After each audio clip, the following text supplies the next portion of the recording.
Precious. Today I'm going to be doing a review on the Uncensored episode by Marques Houston. So I was really excited that Marques Houston decided to come out of the woodworks or to come out of the neck of the woods and actually do an interview. I know there's been a lot of controversy, around Marques Houston and Chris Stokes due to the child molestation, allegations and rumors and whatnot. And I'm going to get into that later on in this video, but I really want to focus more on Marques Houston. So, given an overview already, I really enjoyed Marques Houston's episode. It was clean, it was precise, it flowed. He went from like the beginning, middle to the end of his career. And I actually had a lot of nostalgia watching this video because one thing I could say, well, not video, this episode, one thing that I can say about Marques Houston is that he may have done what he did when it came to the child molestation allegations and whatnot.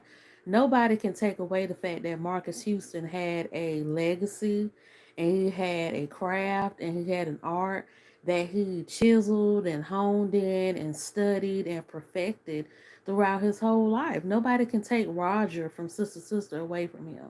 That's always going to be like an iconic, character in Sister Sister as part of the 90s, sitcoms that we all grew up on. Nobody could take away IMX and Immature and B2K and You Got Served and the Naked album and the MH album, which was more my favorite than the Naked album.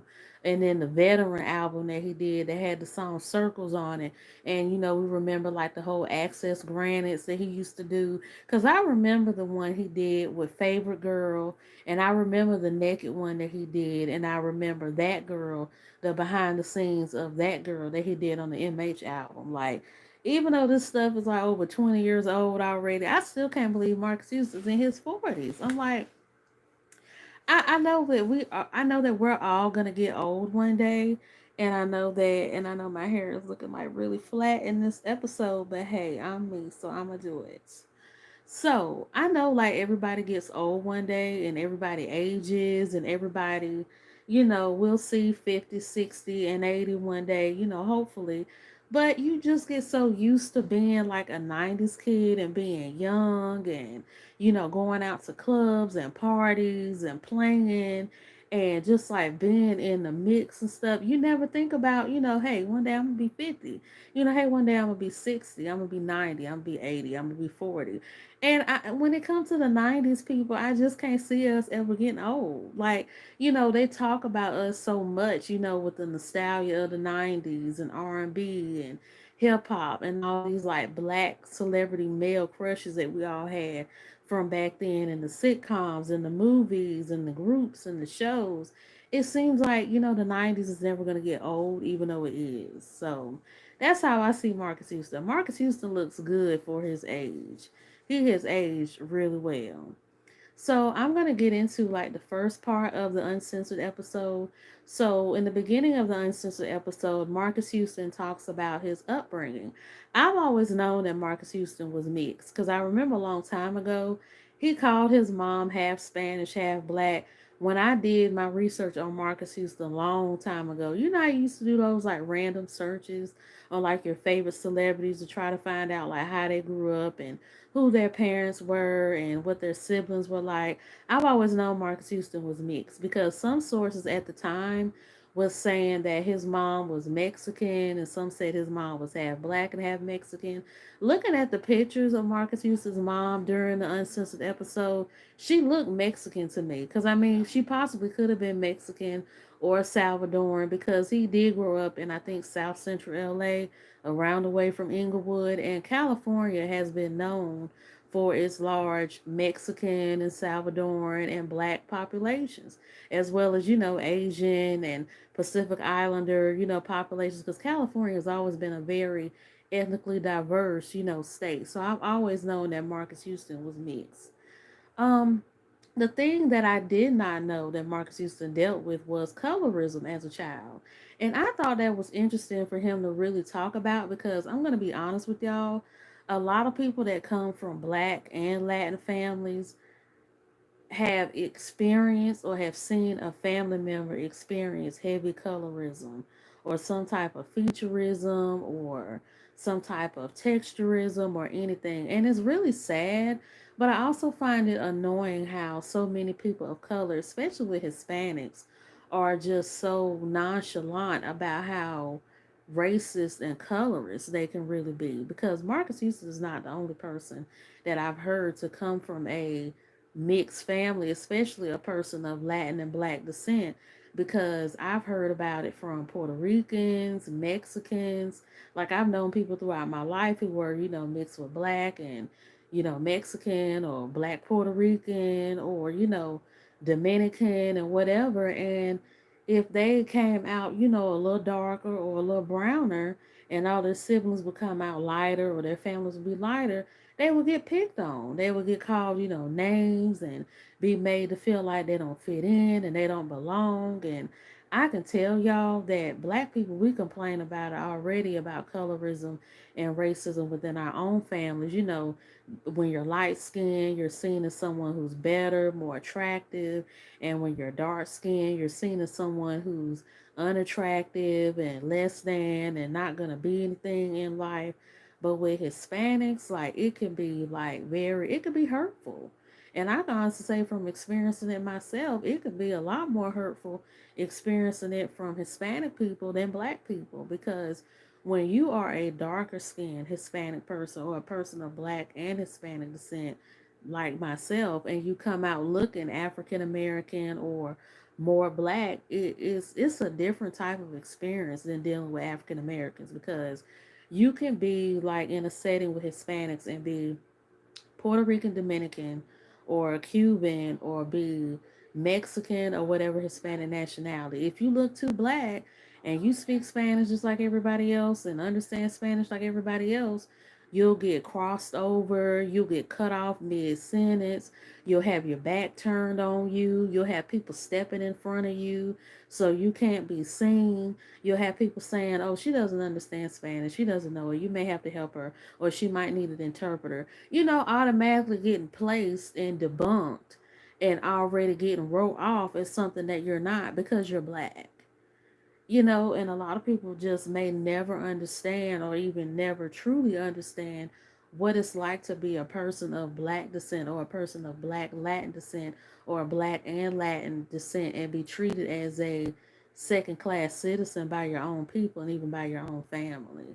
So Marcus Houston talking about that, I'm actually surprised, because Marcus Houston, we all know the type of women that he dates, and even the type of women that the men of B2K and IMX have dated. They all have dated very light skinned, racially ambiguous, mixed looking women. And even Marcus Houston's wife now, you could tell she's Black, but she's one of those Black people that got a little white or got a little Indian or somebody down the line of her family ain't Black, and I'm honestly not going to fault Marcus Houston for that, because look at who his mentor is.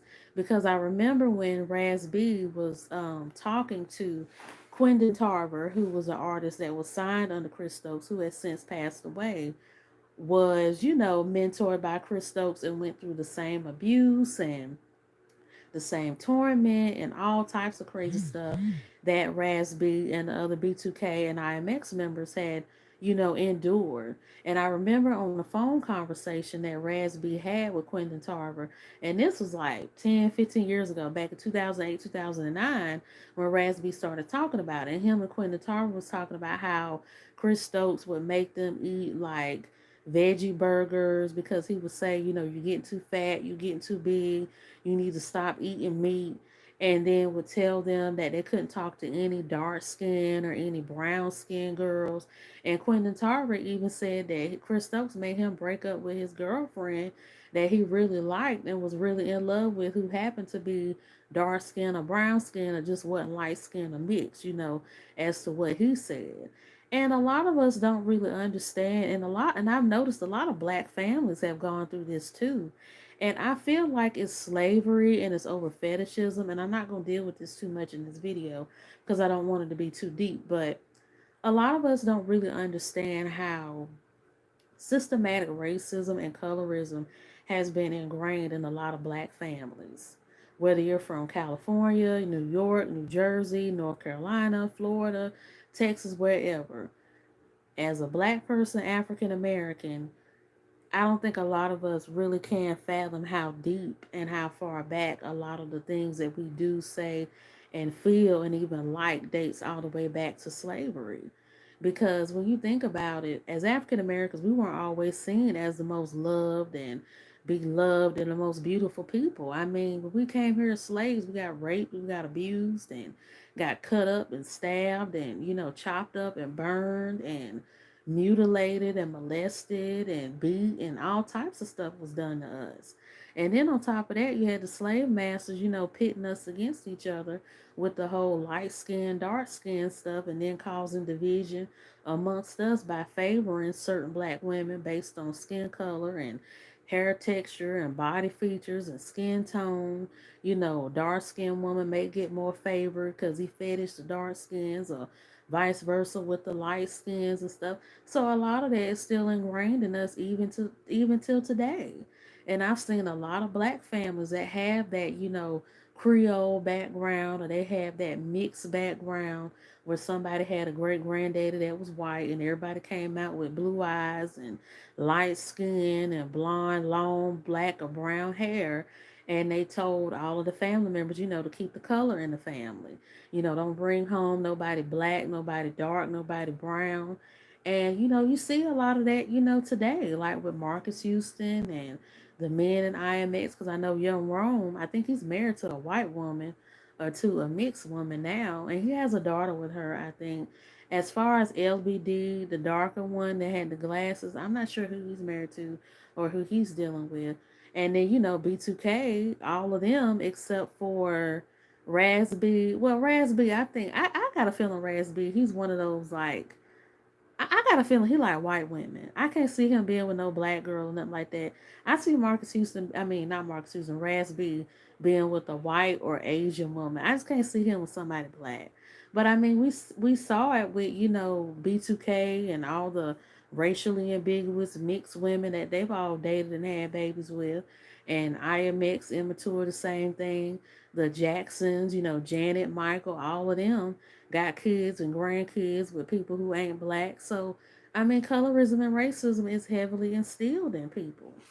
So, that's that. But I thought that was very transparent of Marcus Houston, discussing that, because you never would have thought Marcus Houston, especially as fine as he was back then, dealt with stuff like that as a kid. And seeing him in his, baby pictures and kid pictures, he looked like a really, normal kid, that loved to play and have fun and sing and dance. He looked like he had a normal childhood.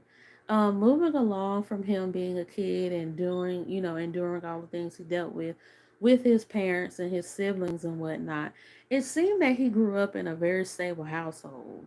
Like, you didn't really see a lot of dysfunction. You didn't really see a lot of, combativeness or fights or, trauma. Because you know how a lot of black artists and celebrities talk about the trauma that they've endured from their parents and, their families and whatnot.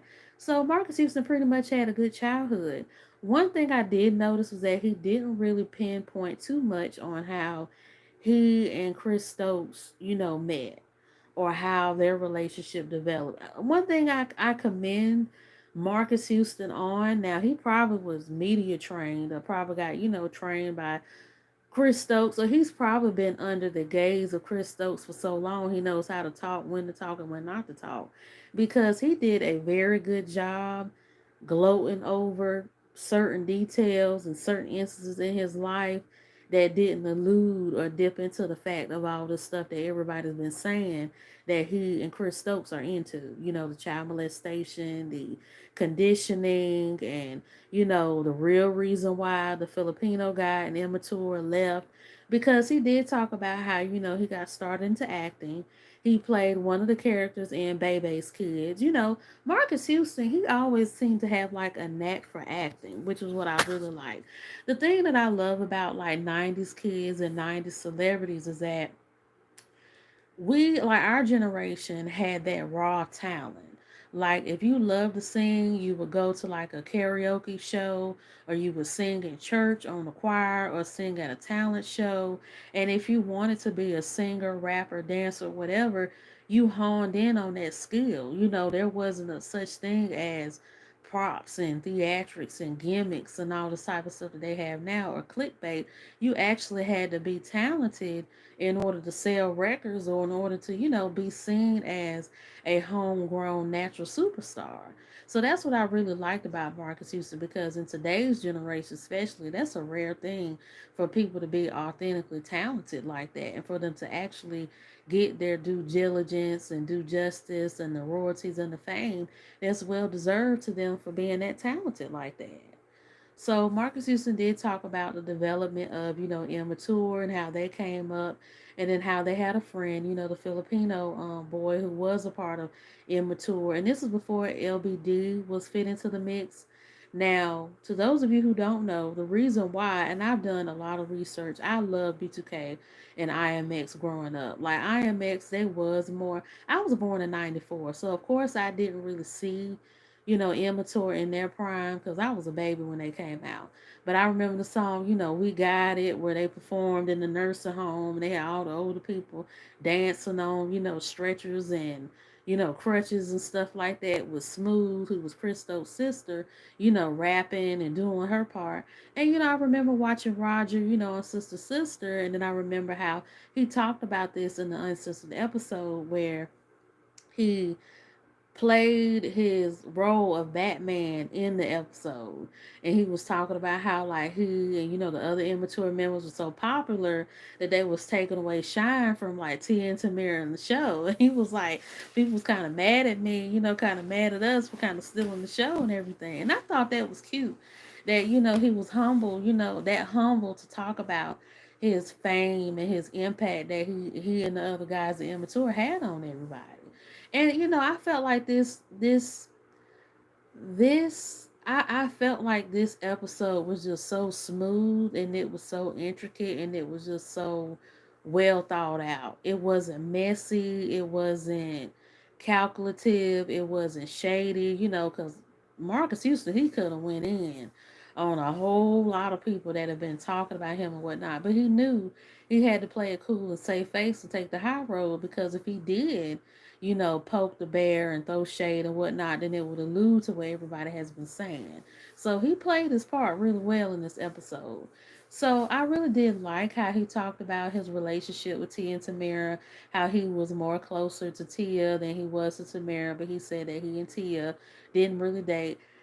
Now, I'm gonna say I don't know if I believe that or not, because the thing that I loved about black cinema and black TV back then is that there was a togetherness back then. There was a lot of love back then between black people and black media and shows and movies.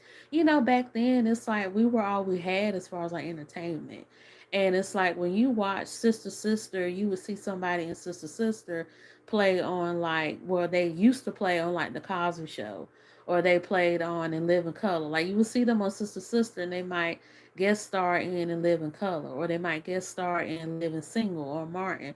So it's like they made sure that you always had a familiar face to see, so that you could travel them but also travel the shows, and that kept like a good, momentum going as far as like the fan bases. So I really liked how he talked about that, his relationship with Tia and Tamara. But him not dating Tia, I'm like, I don't know if I believe that or not. Because, there were a lot of like romances that happened between a lot of our favorite actors and actresses back then in the 90s. Because, I mean, you can't help but think that they happened, because these people spent more time around each other than they did their own family. So these people done probably seen each other, naked in dressing rooms, or them with no curls, or them with no makeup on, or they probably played around with them. They went out to eat with them, rehearsed, probably slept in the same hotel rooms. These people had a lot of familiarity with each other. And when you grow up around people in the business, you start learning each other. You can't help but to start developing feelings, if those feelings, kind of flow. So Marcus Houston, I felt like he kind of kept that one to himself. But I wouldn't be surprised if he and Tia did have like a little fling or a little thing that happened back then. Because, I mean, it just happened. So moving along from Sister Sister, one thing that I did love about Marcus Houston was that he had a lot of control over his career and a lot of say when he was growing up as an actor. Because in the 90s, because I know Raven Simone talked about this in one of her interviews, She said that as a kid, it was really, well, not even as a kid, as an adult, it was hard for her to get out of that mental wiring of getting up, going to rehearsal, going to set. You can't talk back. You got to remember all your lines. You got to make straight A's in school, and you can't talk back, and you can't say no. You have to do what you're told. And that's like a system you have to learn. And it seems like Marcus Houston didn't really deal with that type of system as a kid, because he talked about how in Sister Sister he just had his own personal reasons why he didn't want to do Roger anymore. He felt like that Roger wasn't going to last long. He felt like, his time and his role was coming to an end. But I also felt like Marcus Houston at the time was growing up. But I kind of feel like he was dealing with stuff with his mom too, because Marcus Houston lost his mom when he was like 15, 16 years old. And I think Marcus Houston was like 15, 16 around the time Tia and Tamira was still on, because Tia and Tamira came out. Well, not Tia and Tamira, but Sister Sister came out in 1994, I believe, and it went off the air at either 99 or 98. So he was in his prime around this time. He was a young kid, famous, could sing, had about two, three albums under his belt, movies and shows. Because he also played like a small role in Good Burger. So he played in the 90s, he played in Baby's Kids, he was in the Good Burger movie. He was in, I don't remember anything else movie wise he was in the 90s. In the early 2000s, he was in House Party 4 with the other guys in IMX. That was my favorite movie. Out of all the house parties, I want to say the House Party 4 is, wait, no, that's not House Party 4. That's House Party 3. Because 1 and 2 came out in the 90s, and the third one came out with IMX in 2001. I don't know if people even remember that movie Marcus Houston did with IMX, or even know, but yeah, to those of you who don't know, IMX, they did a house party movie. It was called House Party 3. I think it's called, uh, don't quote me on this, but I think it might be called, no, I'm not even going to say it. But yeah, he and the other guys at IMX, they had a House Party 3. They had a House Party 3 movie that came out in like 2001, because it had him in it. It had Chris Stokes in it, playing his role as like the dad who was like the fix it man. Back then how they always had movies and music videos about parents leaving kids, the house for the night because they were going to go off to a wedding or something, and the kids threw a party. That was the kind of scenario that was in this house party movie. And Megan Good was in it too. And it was a pretty good movie. And it had a lot of people in it, like Kim Fields, Professor Ogilvy from the Parkers was in it, and Diavion from Sister Sister was in it because she played John, or Marcus Houston's character sister in that movie. So that movie was like my all-time favorite. Still kind of is, but yeah, House Party 3 was a really good movie. He didn't really touch on that. Some stuff that Marcus Houston did, he didn't really touch on a lot. And I guess probably because of the time slot, or he knew everybody wanted to get to the tea of how he and his wife met. But he just kind of glossed over a lot of stuff. He glossed over like his first album and went to the Naked album and talked about that. And he glossed over Veteran, which was a respected album because it had the song Circles and Favorite Girl on it, which were really popular at the time, especially in 106 and Park back in 2007. So he just kind of like really rushed through like his musical career. He touched more on acting than he did music. So after the whole IMX thing, and then he talked about how he left, Sister Sister, and how when he came back, everybody was mad at him for leaving and everything. But that's something that I commend and respect Marcus Houston, that he had a lot of control over his career and a lot of say, because a lot of 90s kids back then, they didn't have no say over their careers. Their parents controlled everything, told them what to do, and just pretty much used them like a little guinea pig to make them money. But you could tell that Marcus Houston did have some type of respect from Chris Stokes and even his parents when it came to his career, where they let him make decisions like that young. And another thing that I commend Marcus Houston on is how mature he was, but how mature Chris Stokes pretty much kept him, because he talked about how like his mom was sick with cancer. And this is actually the first time Marcus Houston has really talked about his mom's death in depth like that, because I knew his mom had died when he was young. Because I think on the episode of Cribs, I remember that he was on an episode of Cribs, and this was way after B2K had broke up. And he pretty much had his own house. And I remember he had a picture in his room of his mom. And he talked about how, like, this is a picture of my mom. You know, she died back in 1990 something of cancer. You know, I always have this picture. And you could tell from looking at his mom and his dad, he and his I don't know what kind of genes they had, but they had some really strong genes because Marcus Houston has like that perfect mix of like his mom and dad. So he looks both like his mom and his dad. Another thing about about Marcus Houston that I'm okay. Back to what I was saying about the respect that he was given and that he had from Chris Stokes and his parents about him making decisions. But I really liked how mature Chris Stokes, you know, made him in that time of his life. Because he said he was prepared for a lot of things.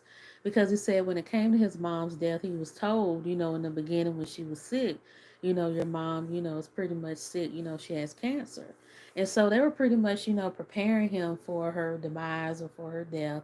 And then around the time that she had, you know, died, you Marcus used to say that they were on tour, I think in England or London, and said they got the call that she was severely sick or had passed away, and so they got on the plane and went to, you know, California, and she had died. And so he talked about how he was already prepared for her death, you know, early on when she was sick. But another thing, you know, he kept talking about was how he was paying attention to, you know, his career because he knew that his character, Roger, on Sister Sister wasn't going to last that long. So he had to think of a plan. And then he talked about with IMX because I remember back when IMX became IMX. This was like in the early 2000s when 106 Apart was first freshly like new, and you know, immature, you know, they were cute kids that sung about, you know, love and romance, and they had their shirts unbuttoned and everything. You know, they were cute, but they were singing like they was grown. And you know, as time got, you know, on and they started growing up and being men, I remember Marcus Houston was saying, you know, when we were kids we were immature, and you know, now since that we're grown men and we're grown, we're IMX. And I remember that album that they had, and I'll never forget this song. The song is called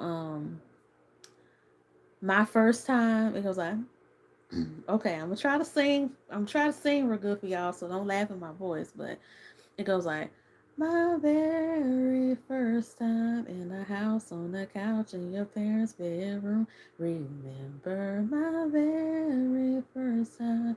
See you again. My first time. Like that song was like they played it a lot back then. Cause even back then, this was before B2K was really big. They were first like starting out. And the guy who played Marcus Houston in his like younger self was Orion, who's Omarion's younger brother. So if y'all go back and watch that music video, you'll see Orion playing like the younger Marcus Houston, you know, when he was a kid, 17, you know, losing his virginity and everything. And that's something that I miss about that era. Like, you could really grow up with music. Like, if you had parents that neglected you and they didn't care nothing about you, you could actually trust in TV and movies and music to grow you up. Because, I mean, they talked about everything that you dealt with in life, like romance, first times, first loves, first heartbreaks, and writing letters and sending notes through school, you know, sending notes in school, passing notes between each other in the hallway and under the desk. Like, it was innocent back then. It's not like a lot of this raunchy, dark energy stuff that we have now, where you really do have to be on your kids or on the youth because if you let the world grow them up like you kind of could back then, it's not going to be good, and you're going to be literally raising monsters and serial killers and stuff. So that's what I remember, the sweet memory I have of IMX. And I remember Big Boy back when he was big before, you know, he lost all that weight, was in the music video as well. So, you know, there were a lot of like cameos and stuff that they had and everything. So I do remember that. But I love the fact that Marcus Houston always knew when his time was up and when he needed to pivot and transition. And I think that's such an important thing for artists to know and have, because I'm sure a lot of the celebrities from back then, they kind of saw the end coming, because we talked about that a lot. Because the thing is, we always, even though we don't like to or we don't like seeing it, but sometimes we do need to realize that the ride is eventually going to be over. Like I said in the beginning of the video, we're all going to get older and we're all going to change and start liking new things and different things. And when you age and become older, you're not going to like the things that you liked when you were 17, 16, or when you were 25. And Marcus Houston talked about that pivot and that transition and that change he had to prepare for, because he knew that fame and fortune wasn't going to last that long. And he said that he even saw it when he and IMX was getting older, and how much of a standout person he was, and how Jermaine Dupri had approached him with a solo deal, and how he didn't take it because he wanted to stick and stay with his friends, and how he got mad when they had like the last show in Miami and they didn't want to, cooperate with him. He was like, man, he said, F y'all. He said, I'm done with this. Because he was mad that he gave up a life, once in a lifetime opportunity, so he thought at the time for them, and they didn't appreciate, his effort of what he had did. But, by the grace of God, honestly, Jermaine Dupri's offer wasn't the last on the table, because he did eventually become a well-known solo artist. So, leaving the whole IMX immature thing and his solo career, he had a very good solo career. The first album he put out was called MH. That was my favorite album too, because my favorite songs on that album was Grass Isn't Greener, where he talks about how this girl left him for, a basketball player, for a guy who had money, and come to find out he wasn't as good as she thought he was going to be, or as better than him as she thought he was. That song is a really good song. And then he had a song called That Girl, where, he was pretty much, in the car with his girlfriend, and he had like a turning head, and the girlfriend would get jealous, and he was, singing like, he was like, baby, look, I'm tired of trying to convince you that I ain't caught up lying. When you walk past me, I look so what big deal. Like, that song back then was really popular. And I remember how they did like the behind the scenes. I think it was Access Granted, and how he had on like the leather black and red jacket, and he was heavily influenced by Michael Jackson. Like, this generation will never know, and this generation honestly doesn't really have icons to grow up with like we did, because most black artists, they grew up listening to Michael Jackson, Luther Vandross, Teddy Pendergrass, Janet Jackson, Gladys Knight, and the Pips. We grew up to like grown folks music. And when we started branching out into our own, musical interests or artistic interests, you would see a lot of those influences of what we grew up on. Now this generation is more eclectic and innovative, where they have their own styles and whatnot. So it's not like it was before. But back then, Marcus Houston had a heavy, you know, he was heavily influenced by Michael Jackson. Because when you look at a lot of his dances and a lot of his grooves and, shimmies and stuff, it's Michael Jackson written all over it. So he was heavily influenced by MJ. MH was a good album. I think the second album that he had was, I think the second album that he had was called, I think Naked was the second album, because Naked to me reminds me of the Chocolate Factory by R. Kelly. I guess because it's brown, and he talks about sex, but see, he did it in a very like clean, romantic way, not as explicit. But I remember how popular Naked really was. Like how he got naked and how he was singing. And then he had like the video girl like in the bathtub and stuff as he was like singing to her and everything. And then on 106 Apart, like he said that was like the longest lasting video on 106 Apart. And it really was, because honestly, it used to get on my nerves when I used to watch 106 Apart, how much they would play that song, because they literally played that song every single day on 106 Apart. It went number one and it lasted a really long time. So he had a lot of success. And then after that album, I think it was Veteran. And Veteran was like the album that had like Favorite Girl and Circles and a few other songs on there that was popular. And then he had like a lot of other albums that didn't really chart or really become known that much. And he was just pretty much playing in his musical bag or whatever. So that was that. Then he talked about the TV show Cuts. I remember that on UPN. And he was talking about how he had got the role for it, and Ray J, was mad at him because Ray J thought he got slighted for the role or whatever. And, just is what it is as far as Ray J and him and that whole beef they had. I remember Cuts. Cuts was actually a good show, but it didn't last long. And he kind of explained why, because when Cuts came out, I think he said that he didn't really have faith in it, or he didn't think that it was going to pick up, or people might have told him that it was going to pick up. So he went on a worldwide tour and didn't really have time to dedicate anything else. And then he got a call that they picked it up for a second season, and it flopped because after the second season they cut it and it never came back or nothing. But Cuts, I remember it was a TV show about them being in the barbershop. And I think Marcus Houston's name was Elgin in the just like in the movie You Got Served, and he was like the main barber and stuff. And I remember Marion used to come in and guest star and whatever. So that was really a fun time to see them on TV like that. Like I followed Marcus Houston back then. And then, as Marcus Houston got older, he did act in a lot of movies. Like, I think one of the movies he did with Keisha Knight Pulliam is called A Will to Love. Then he had a movie with Drea in it that came on TV One that was really good.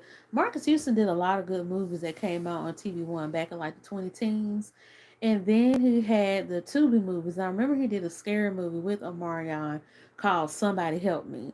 The first one they did was good. The second one was okay, because this was when like Chris Stokes really got in his like movie bag. Because I know like You Got Served was like a box office hit. It was a really good movie. And then he had Somebody Help Me, which was like the scary movie thing. It was something different. And then he went off to more of like the romance, romance like kind of movies. So moving along from that, now we're gonna get to the marriage between him and his wife. So he pretty much talked about how he met his wife. He said they met through mutual friends, and he said that he met her when they were 17. This interview, in my opinion, was damage control. He knew that once he spoke on it, he wouldn't have to speak on it again, and he could just finally walk off clean slate, clean hands, clean feet, and not have to deal with it again. Because he spoke on it, it's it, that's done. But my thing is, the proof is in the pudding. When you look at the allegations that Rasby has made over the years about Chris Stokes, when you look at the behaviors of Chris Stokes and Marcus Houston in interviews from that time frame up until now, everything that Rasby said was true. It happened. When you look at Rasby's brother, who's done interviews with other people about the abuse that they endured in IMX, and even the abuse that the girls, Janae Aiko's sisters, endured by Chris Stokes and by his friend Taz, it's true.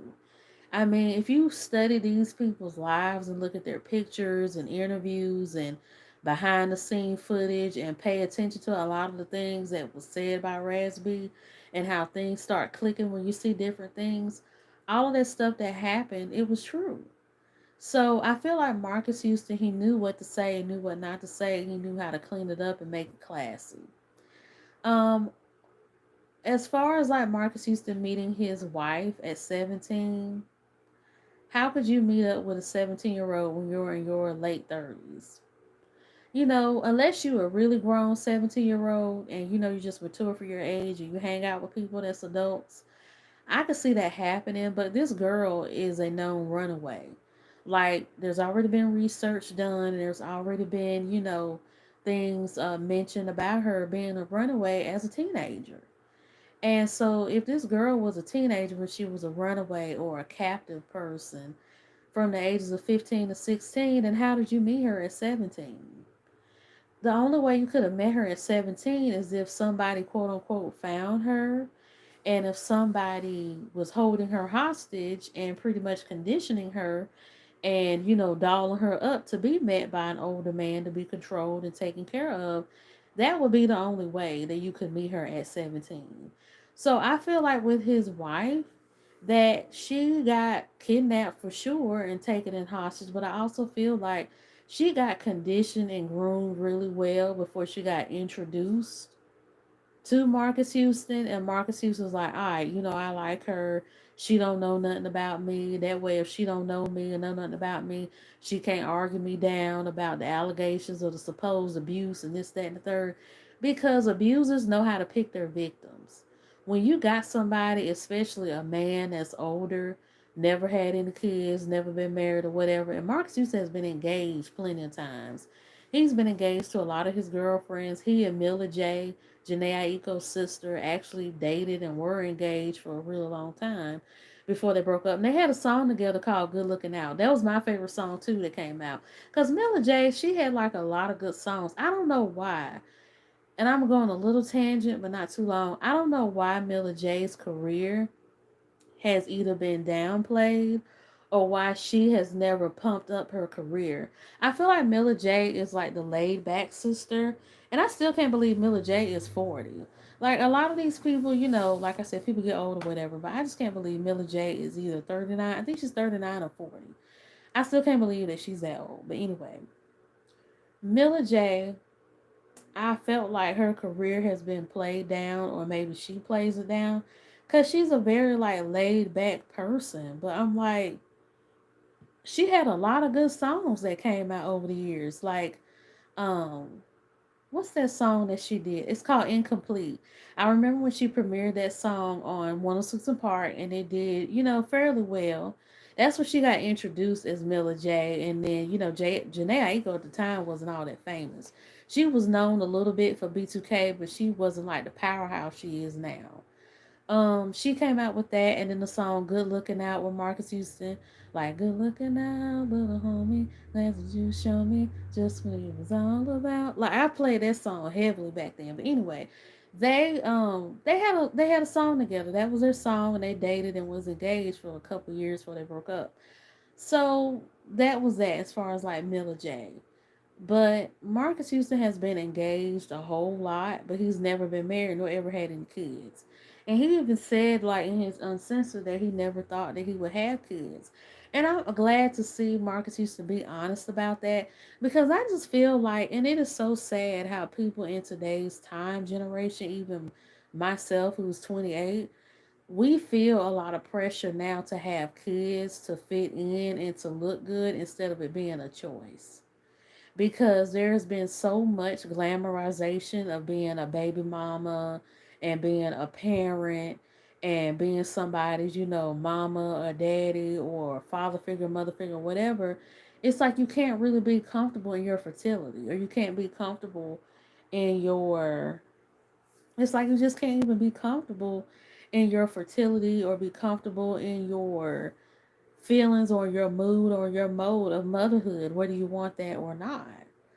And Mark Sisson was really honest about that. He said he thought he never would have had kids. But one thing I do want to mention though about he and his wife is that he, like I said, this is damage control, and his wife was groomed to pretty much meet him. She was groomed to pretty much marry him off for them to look like this happy-go-lucky, innocent Jehovah's Witness couple that could stand the test of time of all the allegations, as long as God stood behind them and God was the head of their life and their love and their marriage and their household. And even the Jehovah's Witness thing, because one thing I did notice was when the heat got real hot, when these allegations was coming out from Raspy about Chris Stokes and Mark Stokes and everything that they did, they went from being like, oh, he just lying, Raspy is on drugs, don't believe him, he got problems, he got issues, and don't nobody know him, and blah blah blah. Like they deeply degraded him and put him down heavily in a lot of the interviews they did over the years and allegations coming out. But I noticed when a lot of bloggers started picking this up and started talking, a lot of bloggers even said like Chris Stokes was sending people like cease and desist, orders, telling people to stop talking or you're gonna get sued. And then all of a sudden, out the blue, Chris Stokes and his whole family, including Marcus Houston, are Jehovah's Witnesses. I'm like, how is it that, y'all been, regular people and believing in God all this time, and now everybody is all about Jehovah and the lighthouse and the temple or whatever, Jehovah's Witness people call their place of worship. But I just found that real weird. I'm like, okay, y'all trying to use Jesus as a shield against all of these allegations because you feel like if God is for you, then who could be against you? Well, to each his own with that, but I just felt like that was damage control enough. And then when they got married during COVID and had the baby and everything, it created this perfect image of Marcus Houston that he could do no wrong. That's pretty much what I feel like it was. And then Taz, a lot of people, I actually found Taz's Instagram page because a lot of people have said that Taz doesn't come out because of all the allegations and she hides herself. Taz is married to a woman that looks exactly like Marcus Houston's wife to the point where it's scary. I don't know if they're sisters. I don't know if they are cousins, but if anybody ever finds Taz's Instagram page, I think she deleted it because she actually has a baby now with her wife. And the baby, the baby's pretty cute. I think she had a son. But yeah, her and her wife, they have a son now, a baby son that they had. And when I found this picture, and I didn't even look for Taz, I just randomly say, "Oh, this is a cute baby." And then when I started doing, a little research, scrolling through the pictures, I'm like, "That's Taz from, Chris Stokes' camp and the whole allegations, team and everything." But yeah, Taz, she goes. I think she's deleted her Instagram because now I can't even find the picture anymore. But yeah, Taz is married to a woman that looks exactly like Marcus Houston's wife. So I believe the same thing that happened with Marcus Houston and his wife is the same thing that happened with Taz because they said that Taz did abuse one of Janae Eco's sisters and girl. So I wouldn't be surprised if they rounded up a harem of women or girls and conditioned them and got them together to marry one off to Marcus and marry one off to Taz, so that they create this big unified Jehovah's Witness family of love and light and prosperity with the cloak of God and this big happy family because everybody in Christo's camp, including his kids, are married with kids now. His daughter has been married now for what, 3, 4 years, and they have 2 kids together. Marcus Houston is married and has a baby. Taz is married and has a baby, and Chris Stokes is like big Papa Bear to everybody. So I mean, the proof is in the pudding. This interview and other things that they have done is a perfect example of damage control. Okay, y'all talking about us now. We got to come up with a cover up or some type of image to get y'all to think different. So when he talked about his wife and everything, I saw it for what it was. So I'm not gonna dip into that. Moving along to the part about them having kids and everything. One thing I will say is that Marcus Houston being an older man dating a woman at 17, well, not 17, dating a woman that's 20 years his senior, it's not uncommon. I mean, back in the day when our grandmas and stuff was coming up, a lot of them married men that was like 15, 20 years older than them. And see, and I honestly feel like in certain instances, even today, women do the same thing that our grandmas did. Because back then, when our grandmas was coming up, if you came from a very poor family or from a family that didn't make a lot of money or had prestige, your family either sold you off to a man that had money and land and riches, or you met a man, who was older and he, pretty much took you in and you got married and moved in and had a couple kids and you lived happily ever after. So, and some people say, oh, it's pedophilia. He prayed. Now, in this case, he did. He did, because I'm not sure how that whole camp of theirs worked out when they conditioned young girls, but I mean, it is what it is. This girl was preyed on and she was conditioned and made up to be a wife for Marcus, as well as the other girl to be a wife for Taz. So, with that being said, that's that. But I'm not condoning pedophilia or saying that it's right. But I'm just saying that Marcus Houston being an older man, it's not like he's some grizzly old man. I mean, he's only 40 years old. And he doesn't even look that old at that. But Marcus Houston being a 41-year-old man dating a 21, 22-year-old girl, I mean, it's not uncommon. You got a lot of men nowadays dating women that are 10, 15 years younger than them. And I mean, when you date a woman who's that young, she's more able to have kids, she's more fertile. You know, she's not as experienced sexually or socially. You have more control over her. You have more overseer over her. You have more, you just have more to gain than lose with being with a younger woman like that. And I think that's what Marcus Houston pretty much saw in that's pretty much what he saw in her. Pretty much. And so that's that. Then he was pretty much talking about how his wife was saying, "Oh, well, why are you so worried about what other people think about you? Don't nobody know you. You're not famous anymore." And he was like, "I like this girl. Like, she thinks just like me." Well, I can honestly see them having a conversation like that, but I mean, who doesn't know who Marcus Houston is? Marcus Houston, like, he downplays himself a lot. Like, people don't know who he is or remember him, but I mean, come on. If you was a black little girl or a black little boy in the 90s and you grew up watching black TV, movies, music, cinema, you know who Marcus Houston is. Everybody watched Sister Sister. A lot of people love B2K, and you couldn't know B2K without IMX because Marcus Houston was around all the time. And, he was like the OG and like the big brother of Marcus Houston. And he actually talked about how he and Jay Boog are blood cousins. And I didn't know that because I knew, back then a lot of times they would lie and say such and such is related, blah, blah, blah. Because they even said back then that Lil Fizz and Janae Aiko was cousins, but come to find out they wasn't. They just did it to kind of like sell an image or whatever. Then you have Marcus Houston and Marcus Houston and Jay Boog are blood cousins, and I know Raz B and Chris Stokes are blood relatives because I think that Chris Stokes is either Raz B's uncle or is Raz B's cousin in some way. So Raz B and Chris Stokes, they're blood relatives too. They did say back in the day that Marcus Houston, Omarion, and Orion were blood brothers. And I mean, it was believable back then because, they were together so much and Omarion was under Marcus a lot. But that was a lie too. Marcus Houston and Omarion are not brothers, but Orion and Marcus Houston are blood brothers. So that was true. The other one was not.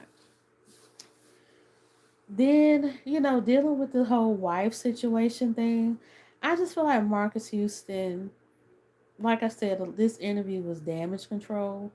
And his wife saying what she said to him about him not being, famous anymore or whatever. I mean, Marcus Houston, we know you. We know who you are. We remember that girl. We remember B2K. We remember you got served. We remember Naked. We remember the Scream tours. I mean, we remember all this stuff.